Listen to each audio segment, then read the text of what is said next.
इस बीच एक बड़ी खबर आपको बता दें, 65 आईपीएस अधिकारियों का तबादला हुआ है। जोधपुर डीसीपी ईस्ट और वेस्ट का तबादला हुआ है। जोधपुर ईस्ट डीसीपी भुवन भूषण यादव का तबादला, जोधपुर वेस्ट डीसीपी राजन दुष्यंत का तबादला हुआ है। ये बड़ी खबर आप तक पहुंचा रहे हैं। दरअसल 65 आईपीएस अधिकारियों का तबादला हुआ है।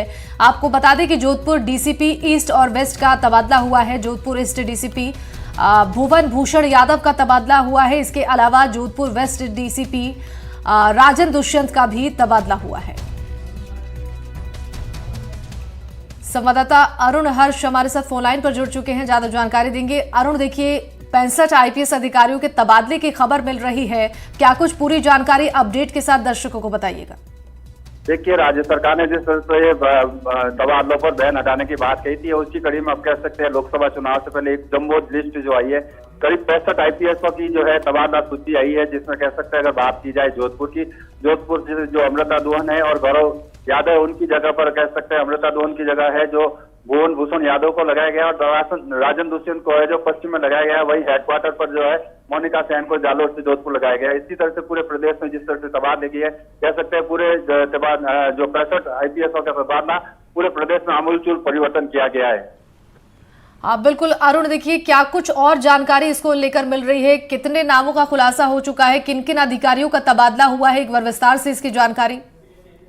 देखिए, अगर बात की जाए तो जिस तरह से अगर प्रीति चंदा जो जयपुर में उप महानिरीक्षक पुलिस आर्म बटालियन में थी, उनका ट्रांसफर किया गया, उनको जो है पुलिस अतिरिक्त पुलिस आयुक्त यातायात में लगाया गया, प्रशासन जयपुर में लगाया गया। इसी के अलावा बात की जाए जिस तरह से सिविल राइट्स में जो है डॉक्टर विकास पाठक को लगाया हुआ था, उनकी जगह उनके ट्रांसफर करके उनको महानिरीक्षक पुलिस कार्मिक विभाग पुलिस मुख्यालय हेडक्वार्टर लगाया गया। तो कह सकते हैं एक तरह से लंबी जम्बो लिस्ट है जिसमें 65 आईपीएसओं की ट्रांसफर हुई है।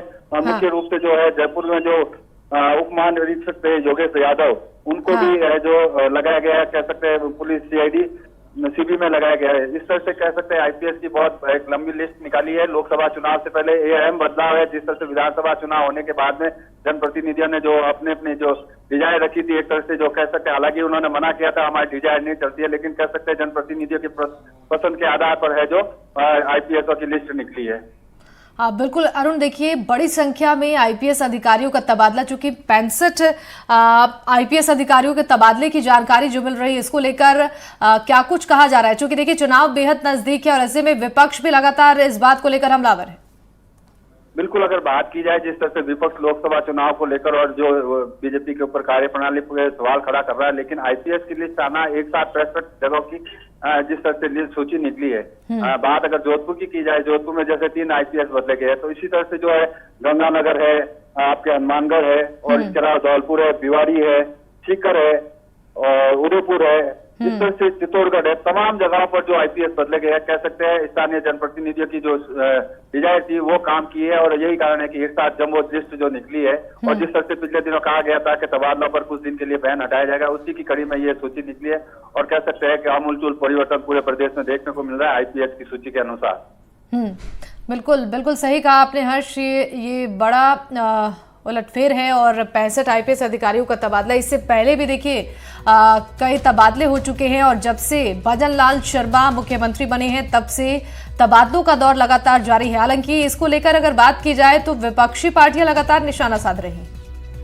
देखिए, विपक्ष की पार्टी जो अगर बात की जाए कांग्रेस लगातार ये आरोप लगाती रही है कि जो बीजेपी जब से आई है उसने सिर्फ उनके काम को रोकने के अलावा जिस तरह से अधिकारियों का ट्रांसफर करने का काम कर रही है, विकास का कोई काम नहीं कर रही है। और जिस तरह से आज की ये सूची आई है, हालांकि ये सूची एक तरह से कह सकते हैं कि विधानसभा चुनाव के बाद में ही ये चर्चा चल रही थी कि जो पूर्व में लगे हुए थे आईपीएस उनको हटाया जाएगा, और वो बात साबित होती दिखाई दे रही है कि आज जिस तरह से 65 आईपीएसओ को हटाया गया है, तो ये बात बिल्कुल सही है कि जिस तरह से विपक्ष आरोप लगा रही थी कि हमारे जो अधिकारी लगाए गए थे उनको हटाने का काम है जो बीजेपी की सरकार कर रही है। और यही जो लिस्ट है ये बताती है कि जिस तरह से पूर्व में अगर बात की जाए, जिस तरह से डीसीपी ईस्ट भुवन भूषण यादव को लगाया गया, उनको जालोर गेट जो सांप्रदायिक तनाव हुआ था उस मामले में हटाया गया था। मोनिका सेन को पहले यहाँ जोधपुर में रह चुकी है, उनको भी डीसीपी वेस्ट से हटाया गया था। तो तमाम वो अधिकारी वापिस उसी जगह पर आ रहे हैं। तो कह सकते हैं कांग्रेस जो आरोप लगा रही है वो बात में कहीं ना कहीं सत्यता नजर आती है।